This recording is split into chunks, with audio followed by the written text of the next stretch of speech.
égaux face à ces chirurgies-là.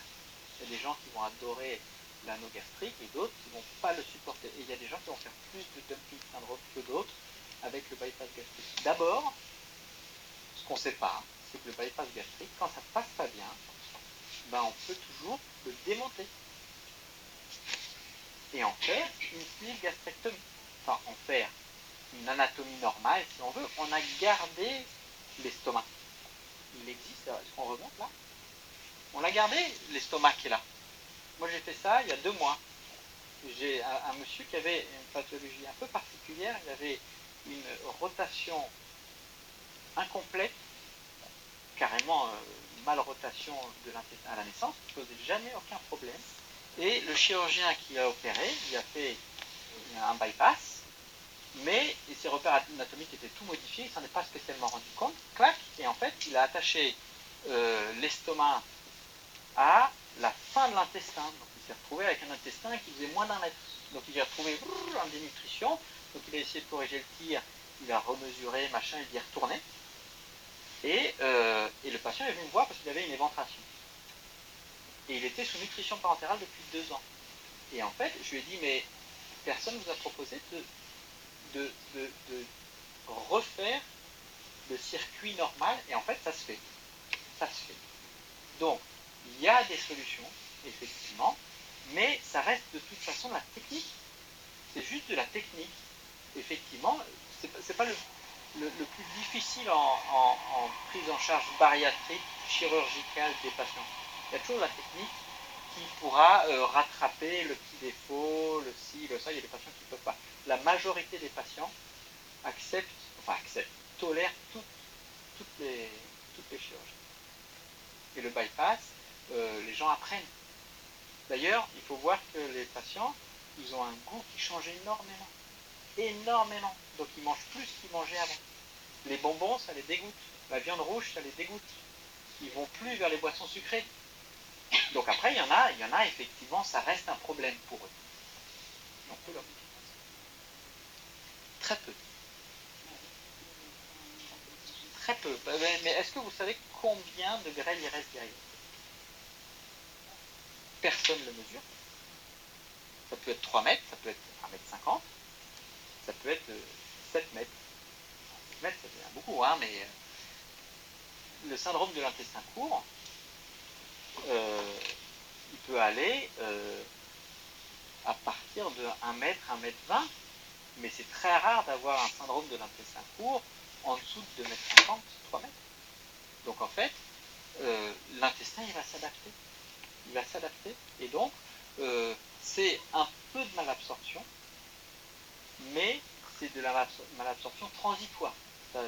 Au bout de 6 mois, il n'y a plus de malabsorption. C'est juste le volume de la poche et un montage qui va aller chercher à attacher cette petite poche au reste de l'intestin. Et quand on parle d'une dernière opération que je n'ai pas faite ici, qui est une opération très particulière, qui est réservée à des patients qui sont vraiment exceptionnels, qui sont le switch duodénal, qui est cette opération, on combine une sleeve gastrectomie avec une anse montée. L'anse montée, elle est faite entre 50 et 80 cm de la valvule liée au cécal. Et donc là, on crée une énorme malabsorption.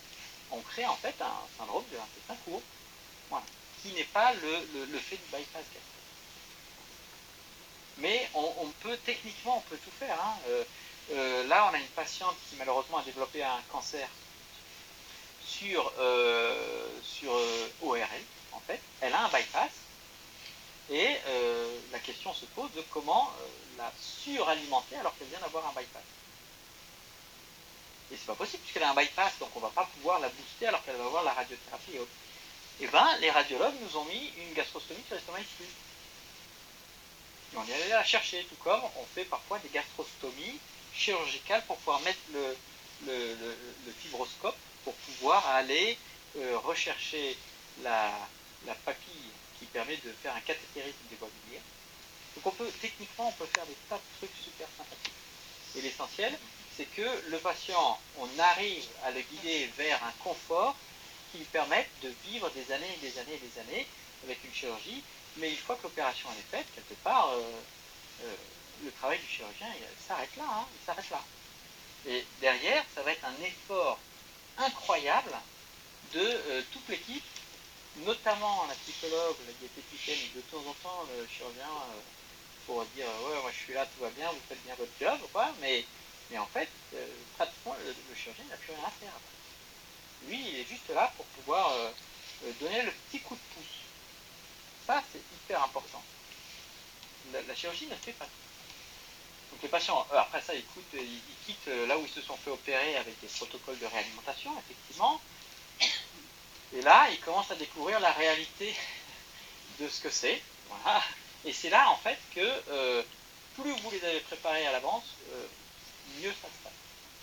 Et nous, effectivement, on entend des choses en réunion, des extraordinaires, des gens qui, du coup, ils en ont tellement entendu qu'ils se sont préparés un mois de cuisine dans leur congélateur pour pas avoir à faire la cuisine, machin et tout. On les fait sortir avec des consultations, parce qu'ils savent très bien qu'en sortant, ils vont avoir un suivi. Moi, je les revois à 3 semaines. Après, je leur dis qu'il faut aller voir la diététicienne. Puis, je les revois à 2 mois. Je les reverrai, c'est-à-dire à 1 mois, à 3 mois, à 6 mois. Je les vois très régulièrement. Ils ne sont jamais lâchés tout seuls. Et le premier message qu'on leur dit, c'est pour la vie. C'est pour la vie. Ils ont des ordonnances. Alors, ils ont de quoi protéger l'estomac. Ils ont des pansements. Enfin, nous, on ne fait pas de pansement, on met de la colle. Mais globalement, ils ont leurs petites ordonnances. Hein. Et effectivement, ici, on débute la vitaminothérapie, hein, les suppléments vitaminiques avant, parce qu'après ça, ils ont des grosses pilules, c'est dégueulasse. Déjà qu'ils réapprennent à manger, ils ont des goûts qui changent, parfois ils vomissent. Si en plus il faut prendre les pastilles d'Inexium, plus voilà, ils prennent un verre d'eau à l'intérieur de l'estomac à chaque fois qu'ils doivent avaler une pastille, donc ça fait du volume, du volume, du volume, et du coup ils n'ont plus la place pour faire leur premier repas. Donc effectivement, on essaye de limiter au maximum leurs besoins en médicaments le premier mois de l'intervention chirurgicale. Et puis on leur dit, attention, attention, vous allez sortir de là, vous allez être fatigué. Pourquoi? Parce que vous allez perdre 8, 10 kilos, 12 kilos le premier mois, ça dépend du poids qu'ils partent. Hein. Et ils vont partir avec, ils vont perdre 3-4 kilos par semaine. Et c'est pas que de la graisse. Et c'est essentiellement du muscle qu'ils vont perdre. Donc ils vont être à plat. Et moi, j'insiste énormément sur le fait que moins ils perdent, mieux c'est. Parce que de toute façon, au bout d'un an ou deux, ils auront atteint leur poids. Et ils ne sont pas à 2 mois près. Donc, il faut freiner. Je leur dis même qu'il leur faut un parachute. Parce que s'ils ne prennent pas leurs protéines, s'ils se forcent pas à manger, il faut voir qu'ils ont une anorexie pratiquement en post-opératoire. Ils n'ont pas faim. Il y en a, ils doivent se rappeler que c'est l'heure d'aller déjeuner, quoi. Sinon, ils ne prennent pas de petit déjeuner la plupart du temps. Parce que, voilà, en plus de ça, pendant un mois, ils ont un arrêt de travail.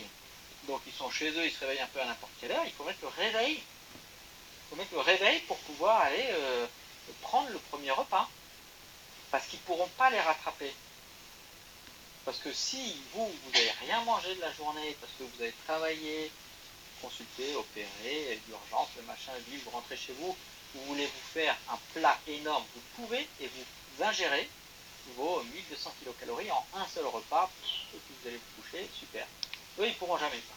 Et ils perdent du poids, et ils perdent du poids, et ils perdent du poids. Il y en a qui sont très contents de cette perte de poids, et c'est l'inverse qu'on essaye de promouvoir.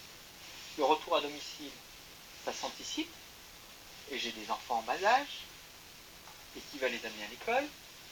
Est-ce que je vais pouvoir conduire? Tout ça, c'est des questions qu'on essaye justement, sur lesquelles on essaye d'apporter des réponses, parce que après ça, on a des témoignages de personnes qui sont sur les forums qui me disent SOS, j'ai été opéré il y a 2 jours, je suis sorti, qu'est-ce que je peux manger? Comment ça se passe? Ils n'ont rien reçu, aucun protocole. Ça, c'est le drame de la chirurgie d'obésité, c'est que parfois, quand c'est mal fait, ça véhicule une idée de charlatanisme. Voilà, on est venu, clac, clac, clac, j'ai fait mon geste chirurgical, ça va se passer tout seul, au revoir monsieur, madame. Et puis surtout, alors ça, je pense que notre psychologue va mieux nous l'expliquer, mais ça fout le boxon dans toute la vie, notamment la vie de couple, la vie à la famille, Avant, on mangeait en 5 minutes. Il faut 45 minutes pour manger. Je mange en avance. Je mange plus la même chose. Il y a des jalousies. Et ça, c'est quelque chose auquel mieux vaut être préparé. Parce qu'il y a énormément de ruptures de couples, mariés, pas mariés, qui suivent cette chirurgie-là, cette perte de poids énorme. On ne parle pas de la chirurgie, on parle de perte de poids rapide, énorme, certes volontaire, mais qui a un impact incroyable sur des gens qui étaient gros depuis 15 ans. Et il y a une augmentation du risque de suicide à cause de ça. À cause de ça. On a des patients qui nous disent très régulièrement, les gens, je leur ai pas dit que je me faisais opérer, parce que ça reste encore un peu tabou. Et qu'est-ce que t'as? T'es malade, t'as le cancer. Et effectivement, ça crée des inquiétudes, ça crée des réactions qui devraient, voilà, pas forcément anormales, mais ça implique un changement radical dans la vie de tous les jours. Et puis après, il y a l'autre exemple qui est un peu plus ludique, c'est vous allez au restaurant, vous allez manger un quart de votre assiette, c'est du gâchis. Ou alors on fait les doggy bags, les machins, on a l'adresse du restaurant, on prend le plat où il y a le moins de choses pour pas gâcher. Bref, effectivement, ça change beaucoup de choses. Le suivi après, quelque part, qui pourrait faire peur à un non-chirurgien viscéral, ne devrait pas lui faire peur. Parce qu'au bout du compte, c'est un suivi post-opératoire. Et quand vous avez un médecin généraliste qui envoie son patient à un chirurgien pour qu'il ait une colectomie, il n'est pas en train de se demander et alors, qu'est-ce qui va se passer s'il a des diarrhées, s'il a des machins, qu'est-ce que je vais faire en cas de... Ben non, c'est très simple, hein. Il va le renvoyer à son chirurgien en disant là, il y a un problème, quoi. Voilà, la chirurgie de l'obésité, c'est pareil. D'abord, voilà, on les pèse, on les interroge. Vous avez du reflux, vous avez comment vous mangez, qu'est-ce que vous mangez, est-ce que vous suivez bien vos traitements, est-ce que vous avez des vomissements, comment ça se passe, des malaises, voilà. On vérifie bien évidemment l'état nutritionnel à travers quelques prises de sang. On a des contrôles endoscopiques qui sont réguliers pour vérifier qu'il n'y ait pas des reflux acides. Et puis au bout du compte, voilà, hein, on apprend très facilement à gérer tout ça. Donc effectivement, qu'est-ce qu'on fait quand on a une complication? Mais au bout du compte, un syndrome occlusif, c'est un syndrome occlusif, quoi. Voilà. J'ai un patient qui a été opéré d'une appendicite qui fait une bride intestinale. Le médecin traitant, il n'y a pas 1000 questions à poser, c'est une bride intestinale. Je l'envoie aux urgences. De toute façon, les urgences, aujourd'hui, il y a toujours un chirurgien qui connaît la chirurgie de l'obésité, qui saura prendre en charge ce genre de patient. En gros, opérer les patients, c'est facile, mais ça ne fait pas tout. Et s'ils ne sont pas bien encadrés, dans une bonne équipe, bien préparés, et ben au bout du compte, ça va être un échec, ou en tout cas, ça va être le terreau pour un échec. Il faut bien comprendre que les patients qui arrivent jusque-là, ben, ils n'y vont pas le cœur léger, et qu'effectivement, ils ont déjà fait un travail la plupart du temps. Il faut arrêter de dire que c'est la solution de facilité. C'est une solution difficile pour ces gens-là, qui font un choix drastique, mais parce qu'ils n'ont pas d'autre solution que de se faire opérer, de se faire aider, et ça passe par là. Le suivi, c'est un suivi classique d'une opération chirurgicale, et au bout du compte, c'est une maladie, ce sont des patients comme les autres, traitons-les comme les autres. Je vous remercie beaucoup pour votre attention. Je vais laisser la parole